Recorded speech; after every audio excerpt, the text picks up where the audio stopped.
कि आप बहुत ही ज्यादा इस फिल्म को लेके घबराई सी हुई है कि इस फिल्म को हिट होना है, अच्छे से हिट होना है, और तमाम जैसे बोलते हैं द्वार पे जाके मंदिरों पे जाके मत्था टेक रही है, ऐसा मंदिरों पे तो हमेशा मत्था टेकती है। आई डोंट थिंक कि कोई रीजन होना चाहिए कि आप मतलब भगवान के पास जाएं। आई कम फ्रॉम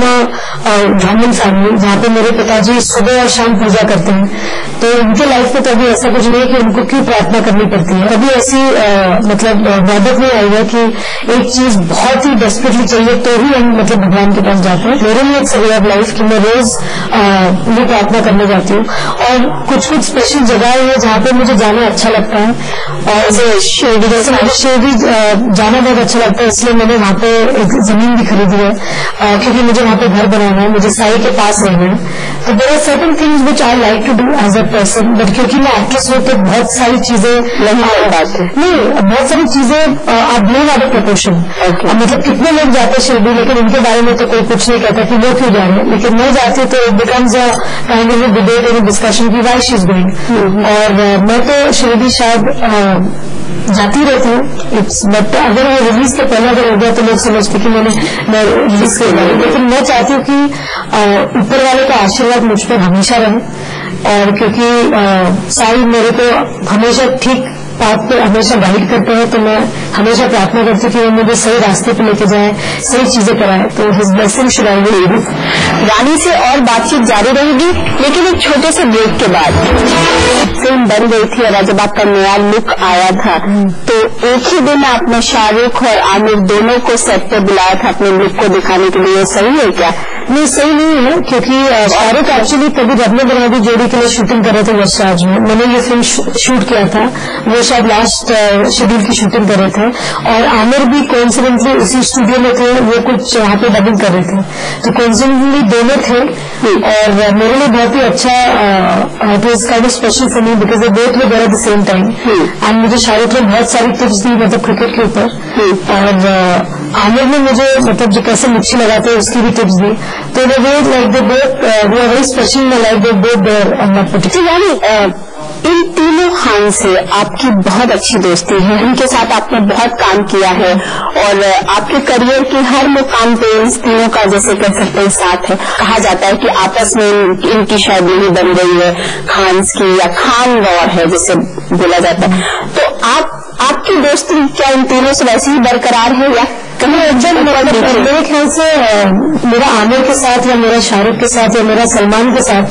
एक इंडिविजुअल रिलेशनशिप है, क्योंकि मेरे तीनों के साथ काम किया है, मेरा डिफरेंट इक्वेशन है तीनों के साथ, और जब भी मैं मिलती हूँ हम लोग बहुत प्यार से मिलते हैं, और मेरे बहुत अच्छे दोस्त है, और स्पेशली आमिर और शाहरुख ने फिर मुझे एकदम वो स्टेज पे देखा जब मैं एकदम न्यूकमर थी,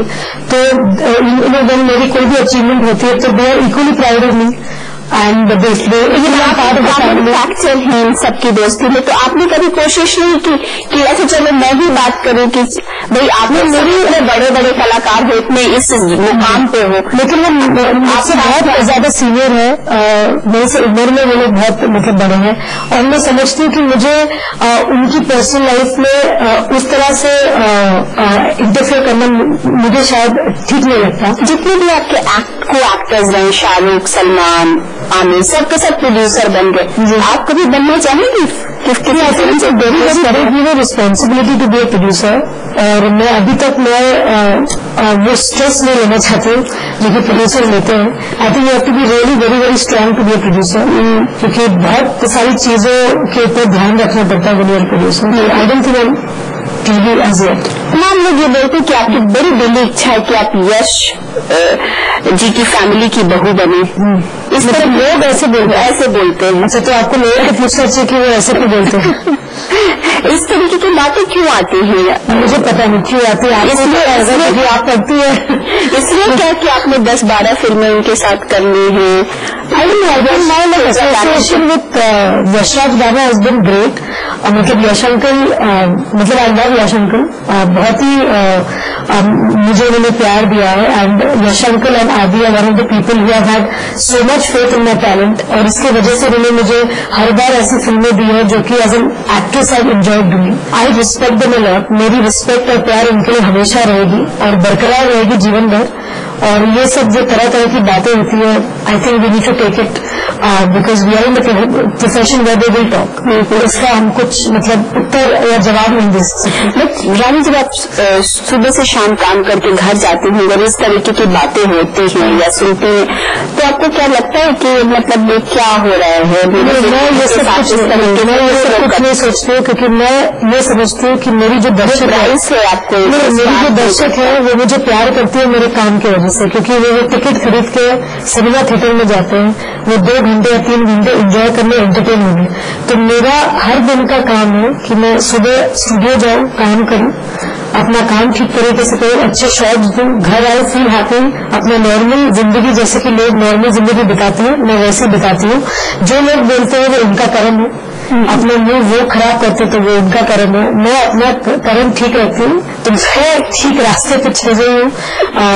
ऊपर वाले का आशीर्वाद है, मेरा काम ठीक ठाक होता है और मैं इसी तरह अपना जीवन व्यतीत करना चाहती हूँ। और मैं चाहती हूँ कि जो लोग इस बार मेरा इंटरव्यू सुन रहे हैं, मैं सिर्फ यही प्रार्थना करती हूँ कि लोग जब मैं आके कुछ कहूँ तभी विश्वास करें, और जो लोग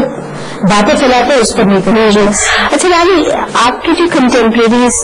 थी उनमें से बहुतों ने सब शादी करके चली गई और आप वहाँ पे अभी भी खड़ी हैं, तो कभी लगता है कि अच्छा अब इसके बाद दूसरा पड़ाव जैसे बोल सकते हैं शादी होगा? अनुराधा जी, जब मैं फिल्मों में आई थी I was very young, starting at 17, और मेरी जो कंटेम्प्रेरीज है वो मेरे से बहुत बड़ी थी एज में। कोई या तो 3 साल बड़ा था, कोई 4 साल बड़ा था, कोई 5 साल ये बड़े थे। तो मेरे जितने कंटेम्प्रेरीज है वो सब मेरे से बड़े थे। तो मेरी शायद अब तक मेरा वो टाइम नहीं आया है कि मुझे ऐसा लगे कि नहीं अब मुझे शादी करनी चाहिए, क्योंकि मेरे ख्याल से शादी एक ऐसी चीज होती है जो you should be given an opportunity choose की, okay now it's time I'm ready for marriage. But till it's not time, I don't think I should take that step. तो रानी, आप कब तक आपको लगता है कि आप तैयार होंगी मेंटली कि मैं अब सेटल्ड हूँ, मेरी फैमिली है, मेरे बच्चे हैं? बहुत इम्पोर्टेंट है कि मैं मेरे जीवन में एक ऐसे कोई आए जिसको देख के मुझे लगे कि शायद इसके साथ मैं अपना मेरी सारी जिंदगी में बिता सकूं। और जब वो चीज अभी तक कोई आया नहीं, तो जब लोगों के 17 साल की उम्र में भी काम में आ गए तो मिला ही नहीं। आई थिंक सो, क्योंकि बहुत इम्पोर्टेंट है कि जब आप शादी करें, I think it's important to marry a person, I think who you gel with, who I think you have an idea कि शायद इसके साथ I can spend the rest of my life with. और जब तक वो फीलिंग नहीं आती मेरे अंदर, शायद आई don't think I be ready for